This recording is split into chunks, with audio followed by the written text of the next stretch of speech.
फिर दिन हुआ,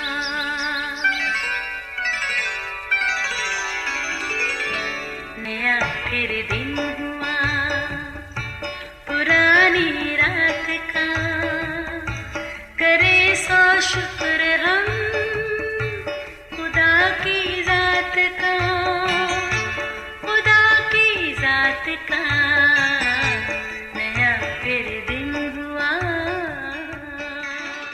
आज की आयत वही गहरी और पोशीदा चीज़ों को जाहिर करता है और जो कुछ अंधेरे में है उसे जानता है और नूर उसी के साथ है।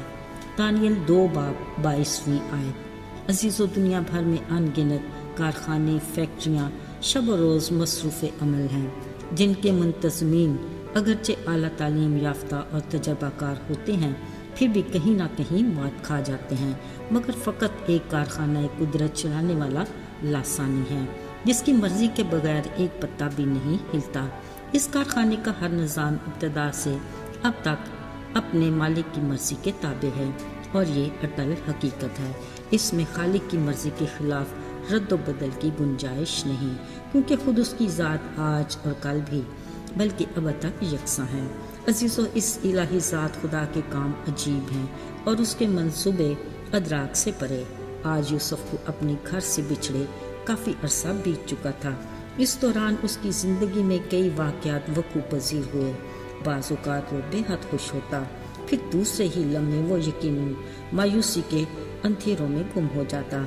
मगर दोनों सूरतों में खुदा ने अपने वादे के मुताबिक उसका साथ नहीं छोड़ा था, क्योंकि वो यूसुफ को एक ख़ास मनसूबाबंदी के तहत मुल्क मिस्र में लाया था।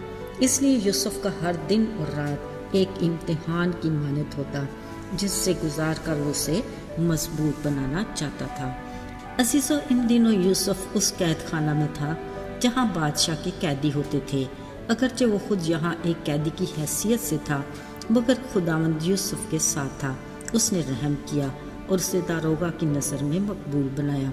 सो दारोगा ने हर काम यूसुफ को सुपुर्द कर दिया। कैदियों की देखभाल और दीगर इंतज़ाम यूसुफ की जिम्मेदारी थे और खुदा ने उसे इकबालमंदी बख्शी। अजीज़ों, यूसुफ अक्सर अपने फुर्सत के औकात में हाल का तरीचा खोलता और माजी में कूद जाता। वो अक्सर अपने बाप याकूब और भाइयों को याद करता। इसके अलावा वो ताबीर समेत अपने ख्वाबों को भूल न पाया। वो सोचता न जाने उन ख्वाबों का मकसद क्या था, जो अब किस्सा पारीना बन चुके थे। मगर उसके दिल के किसी गोशे में उम्मीद की किरण अब भी रोशन थी।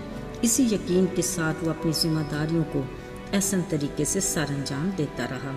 एक दिन उसने देखा कि बादशाह के 2 और कैदी कैद खाना में आए हैं। पता चला कि एक शाह मिस्र का साकी और दूसरा नानपल्स, जिससे बादशाह किसी वजह से नाराज़ हुआ और उन्हें कैद खाना में डाल दिया जहाँ यूसुफ था। सो यूसुफ उनकी भी खिदमत करने लगा। फिर ये एक मुद्दत तक उसी कैद खाना में बंद रहे। अजीज़ों, शब और रोज़ मामूल के मुताबिक गुजर रहे थे कि एक दिन यूसुफ ने देखा ये दोनों बेहद उदास हैं। वजह पूछी, पता चला इन दोनों ने एक एक ख्वाब देखा है जिसकी ताबीर करने वाला कोई नहीं, और यही उनकी परेशानी की वजह थी। यूसुफ ने उन्हें कहा, क्या ताबीर की कुदरत खुदा को नहीं? ज़रा मुझे वो ख्वाब तो बताओ। अजीज़ों, उनमें जो साकी था उसने कहा, मैंने देखा एक अंगूर की बेल जिसमें 3 शाखें हैं, फिर इन पर फूल खिले और अंगूर लगे। क्योंकि बादशाह का प्याला मेरे हाथ में था, लिहाजा मैंने अंगूर निचोड़ कर प्याला फिरौन बादशाह के हाथ में दे दिया।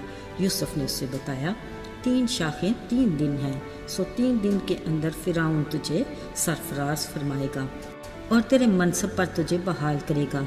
यूसुफ ने उसे ये भी कहा, देख, जब तू खुशहाल हो जाएगा मुझ पर भी मेहरबानी करना और बादशाह से मेरा जिक्र करके मुझे इस कैद से रिहाई दिलाना, क्योंकि मैंने तो कोई जुर्म नहीं किया।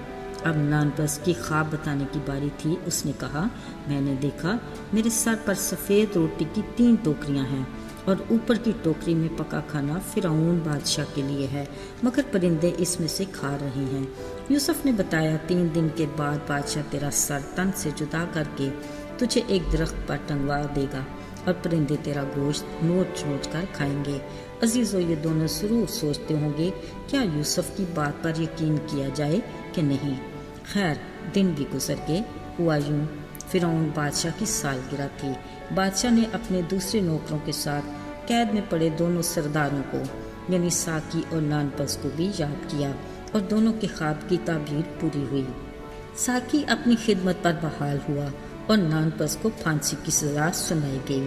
ساقی دوبارہ بادشاہ کو پیالہ دینے لگا، پھر وہ اپنی خوشیوں میں اتنا مگن تھا کہ اس نے خواب کی تعبیر بتانے والے کو کبھی یاد بھی نہ کیا۔ عزیزو، ایسے وقت میں یسوع کے ساتھ صلیب پر کا وہ ڈاکو یاد آتا ہے جس نے اپنے جرائم کا اقرار کر کے یسوع کو بے قصور مان لیا اور یسوع سے کہا، جب تو اپنی بادشاہی میں آئے تو مجھے یاد کرنا۔ یاد ہے نا اسے کیسا تسلی بخش جواب ملا۔ با اختیار مالک نے کہا، تو آج ہی میرے ساتھ فردوس میں ہوگا۔ یہ ہے وہ الہی ذات قادر مطلق خدا جو دیتا ہے تو بھول جاتا ہے، احسان کرتا ہے تو جتاتا نہیں۔ اسی خدا نے ہمیں گناہ کی قید سے رہائی دے کر آسمانی بادشاہی کی خوشخبری دی اور ہلاکت سے بچا کر ہمیشہ کی زندگی کا وارث بنایا۔ وہ اپنی بادشاہی کی ضیافت میں ہمیں کبھی نہیں بھولتا۔ وہ ہم گناہگاروں کو اپنے بڑے فضل کے باعث اپنے گھرانے میں شامل کر کے ہمیں خوشیوں سے نوازتا اور اپنی برکات سے لطف اٹھانے کے مواقع فراہم کرتا ہے، اور یہ ثبوت ہے اس کی بے انتہا محبت کا۔ آئیے دعا کریں۔ اے آسمانی باپ، ہم بڑی عاجزی سے تیرے حضور میں آتے ہیں۔ ہم اپنے دلوں کو اور اپنی نیت کو تیرے سامنے رکھتے ہیں۔ ہمارے دلوں کو اپنی محبت سے بھر دے اور نیت کو پرکھ۔ ہمیں اپنا ہم مزاج بنا اور ہر آزمائش میں سے نکلنے کی راہ بھی بنا۔ اپنے بڑے فضل کے باعث ہمیں ایمان میں ثابت قدمی عطا کر۔ یسوع کے مبارک اور بابرکت نام میں آمین۔